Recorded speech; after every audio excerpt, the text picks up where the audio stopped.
हरे कृष्णा। कैसे हो आप सभी लोग? आशा करती हूँ आप सभी परम मंगल में हो गए, स्वस्थ हो गए, अच्छे हो गए। सबसे पहले आप सभी को पौष के माह की प्रथम एकादशी सफला एकादशी की अनंत और शुभकामनाएं।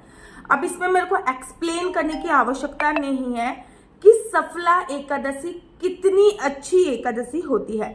सफला एकादशी का व्रत रखने से आपकी जिंदगी में आ रही सभी प्रकार की परेशानियों में आपको सफलता प्राप्त होती है। जब मैं लोगों की कुंडली एनालाइज करती हूँ, दीदी संतान प्राप्ति नहीं हो रही, सफला एकादशी का व्रत रखो। दीदी मकान नहीं मिल रहा, सफला एकादशी का व्रत रखो। दीदी हमारा काम नहीं चल रहा, सफला एकादशी का व्रत रखो। दीदी हमारे काम में प्रोग्रेस नहीं हो रही, प्रमोशन नहीं मिल रहा, सफला एकादशी का व्रत करो। हमारा नेट क्वालिफाई नहीं हो रहा है या फिर हमारी सरकारी नौकरी नहीं मिल रही, तो सफला एकादशी का व्रत करो। देखो पौष का महीना चल रहा है, इसको पूष का महीना भी बोलते हैं। आपके तरफ से क्या कहते हैं? हमारे मथुरा वृंदावन में इसको पौष का महीना बोला जाता है और श्री धाम में वृंदावन में इसको पूष का महीना बोला जाता है। तो ये महीना डेडिकेट होता है भगवान सूर्य को। तो सूर्य भगवान की पूजा अर्चना वंदना करने से वैसे ही आपके जीवन में सबसे ज्यादा सफलता आती है। जो लोग कहते हैं ना सरकारी नौकरी के लिए हमें क्या करना चाहिए, तो सरकारी नौकरी के लिए सूर्य भगवान की उपासना करनी चाहिए। अब जब पौष के महीने में सूर्य भगवान की उपासना कर रहे हो और ऐसे में सफला एकादशी आ जाए, जिसका नाम सुनने मात्र से, जिसका नाम लेने मात्र से, इसका महात्म पढ़ने मात्र से आपको जिंदगी में सफलता प्राप्त हो जाती है।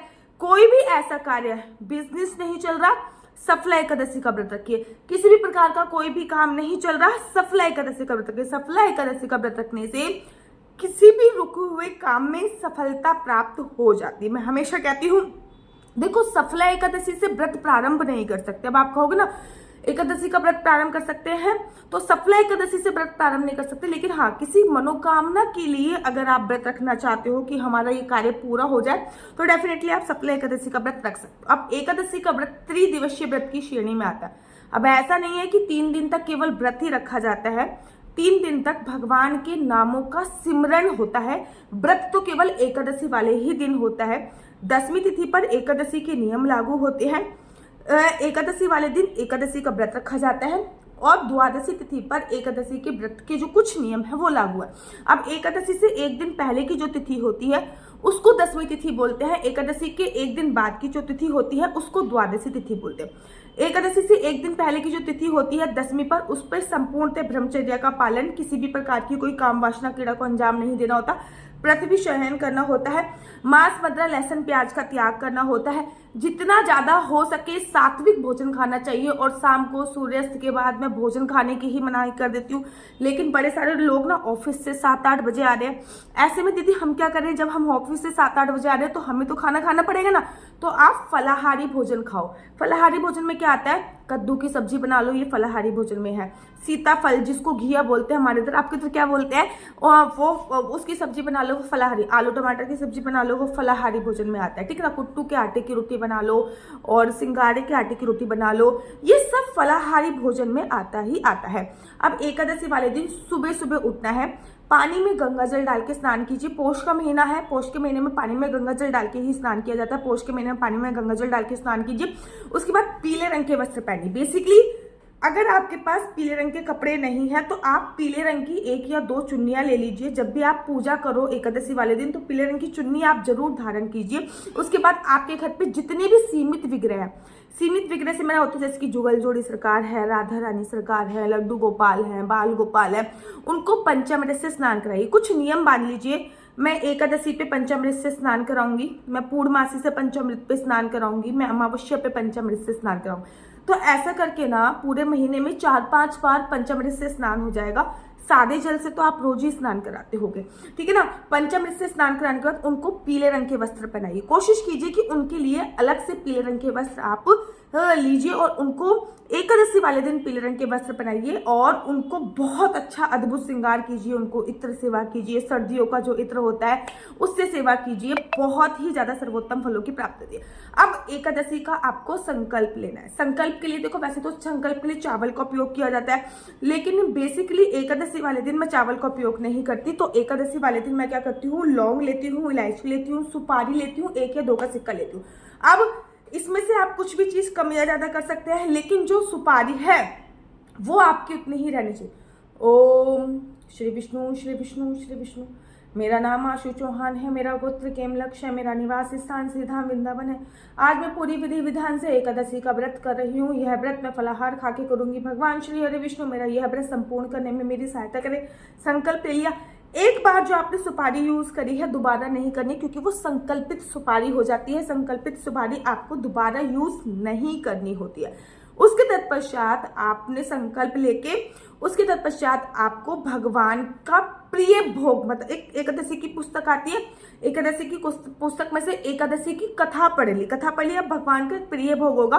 हर एकादशी पे भगवान का अपना अलग अलग प्रिय भोग होता है। इस एकादशी पे, सफला एकादशी पे भी भगवान का प्रिय भोग होगा, वो लगाया।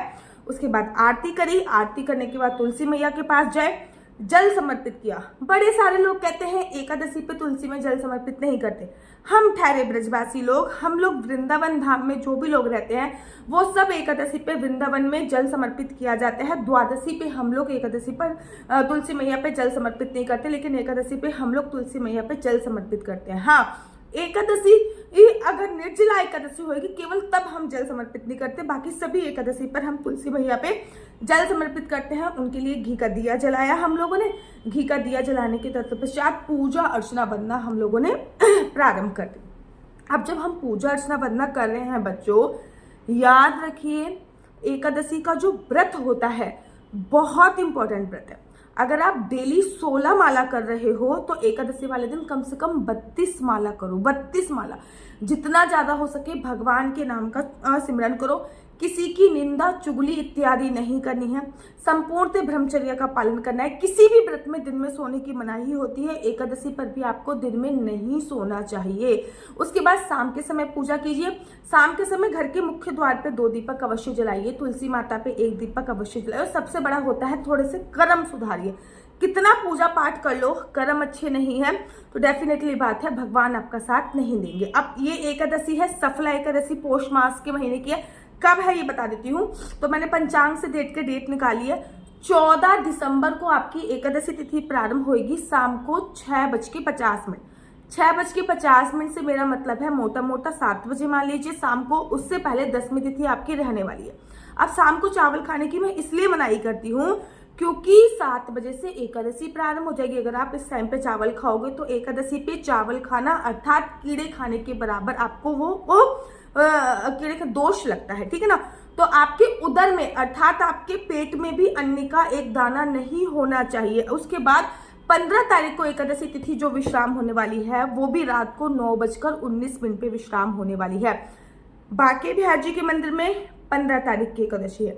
राधा वल्लभ जी के मंदिर में तो एकादशी बनाई नहीं जाती। राधा माधव जी के मंदिर में 15 तारीख की है। इस्कॉन टेम्पल में 15 तारीख की है। बाके बिहार जी के मंदिर में 15 तारीख की है। खाटू श्याम में 15 तारीख की है। गौड़ी संप्रदाय में 15 तारीख की है। निम्मिक संप्रदाय में 15 तारीख की है। तो हर जगह जो एकादशी है वो 15 तारीख की बनाई जा रही है। इंपॉर्टेंट एकादशी है। इसको अपनी जिंदगी में किसी भी प्रकार की सक्सेस पाने के लिए, अपनी जिंदगी में किसी भी प्रकार की सफलता अर्जित करने के लिए सफला एकादशी का व्रत अवश्य करें। याद रखिए पौष का महीना चल रहा है। सूर्य भगवान की पूजा अर्चना वंदना जरूर करें और एकादशी पे तो सूर्य भगवान की विशेष पूजा करें। मेरा नंबर आपको नीचे स्क्रीन पे दिख रहा होगा। मेरा नंबर है 4/9 20 25 65। I repeat again 4/9 20 25 65। आपका बच्चा जॉब करेगा या बिजनेस करेगा? बिजनेस करेगा तो किस फील्ड में बिजनेस करेगा? जॉब करेगा तो किस सेक्टर में जॉब करेगा? क्या है आपके बच्चे का लकी नंबर? क्या है आपके बच्चे का लकी कलर? क्या कुंडली में राजयोग है या नहीं? कुंडली में संतान प्राप्ति का योग है या नहीं? ये सभी जानकारी आप मेरे से कुंडली के माध्यम से प्राप्त कर सकते हैं। याद रखिए कुंडली देखना बिल्कुल भी फ्री नहीं है। कुंडली देखने के थोड़े से चार्जेस हैं। और इस नंबर पे मुझसे किसी भी प्रकार से कोई भी क्वेश्चन आंसर पूछने के लिए बच्चों फोन मत कीजिएगा, क्योंकि ये नंबर मैंने मात्र और मात्र कुंडली दिखाने के लिए दिया हुआ है। अगर आप राधे राधे हरे कृष्णा, तो यहाँ पे हम आप लोगों के लिए लेके आए हैं असली तुलसी माला। विभिन्न प्रकार की हमारे पास असली तुलसी माला है। 30 रुपये से प्रारंभ होकर हमारे पास 1100 रुपये तक की तुलसी माला है। जप माला है, गले में पहनने वाली तुलसी माला है, 1 राउंड की तुलसी माला है, 2 राउंड की तुलसी माला है, 10 साल तक चलने वाली तुलसी माला है, और डबल राउंड की तुलसी माला है, 3 राउंड की तुलसी माला है, गांठ वाली जपने वाली माला है, बिना गांठ की जपने वाली माला है, राधा नाम के लॉकेट वाली माला है और लैब सर्टिफिकेट द्वारा प्रमाणित तुलसी माला है, जिसमें हम आपको लैब का सर्टिफिकेट देंगे कि ये असली है या नकली है। बहुत सारी तुलसी मालाएं हम आपके लिए लेके आए हैं। न केवल हम आपके लिए तुलसी माला का कलेक्शन लेके आए हैं, अपितु लड्डू गोपाल की असली तुलसी माला जिसपे राधा नाम का लॉकेट है, लड्डू गोपाल के लिए वैजंती माला, लड्डू गोपाल के लिए चंदन माला भी हम लोगों के लिए लेके आए हैं। और लड्डू गोपाल की तीनों माला का सेट है, तुलसी माला, चंदन माला और वैजंती माला का सेट भी लेके आए हैं। साथ ही के साथ हम आपके लिए रुद्राक्ष के असली ब्रेसलेट, पानी में डालने वाला रुद्राक्ष, एक मुखी रुद्राक्ष से लेकर 14 मुखी रुद्राक्ष तक हमारे पास सारे लैब टेस्टेड रुद्राक्ष अवेलेबल हैं। आप हमसे ओरिजिनल रुद्राक्ष मंगा सकते हैं। ना केवल हमारे पास रुद्राक्ष अवेलेबल है, अपितु हमारे पास कानों में पहनने वाले राधा नाम के असली तुलसी के इयरिंग्स भी उपलब्ध हैं, जो कि अलग अलग डिजाइन, अलग अलग तरीके से आप लोगों को प्राप्त हो जाएंगे। ये राधा नाम के असली तुलसी के कानों के इयरिंग्स हैं और इसमें बहुत सारी वैरायटी हमारे पास उपलब्ध है। आप जल्दी से जो नीचे नंबर दिया गया है उस पर संपर्क करके अपनी चॉइस से कोई भी राधा नाम के इयरिंग्स अपने लिए ले सकते हैं। उनके प्राइस बहुत ही सस्ते हैं, 150 रुपये से फ्री हो 150 रुपये से स्टार्ट होकर मात्र 200 रुपये तक है। और ये है राधा रानी और भगवान श्री कृष्ण जी के चरण, जो आपको अपने मंदिर में जरूर और विभिन्न प्रकार की अलग अलग तुलसी मालाएं आप लोगों के लिए उपलब्ध है। 30 रुपये से प्रारंभ होकर 1300 रुपये तक की तुलसी मालाएं आप लोगों के लिए उपलब्ध है।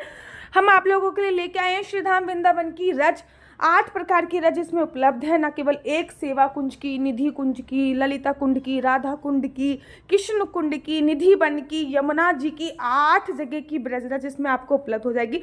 ऑर्डर जल्दी से जल्दी नीचे दिए गए नंबर पर करिए, हमारे पास लिमिटेड स्टॉक है। राधे राधे। आपको मेरी वीडियो अच्छी लगती है तो आप अपने यूट्यूब चैनल हरि बोल को लाइक शेयर सब्सक्राइब करना बिल्कुल भी मत भूलिए। तब तक के लिए मुझे दीजिए इजाजत। राधे राधे, हरे कृष्णा। आप सभी को सफला एकादशी की अनंत और अनंत शुभकामनाएं। राधे राधे, हरे कृष्णा, हरि बोल।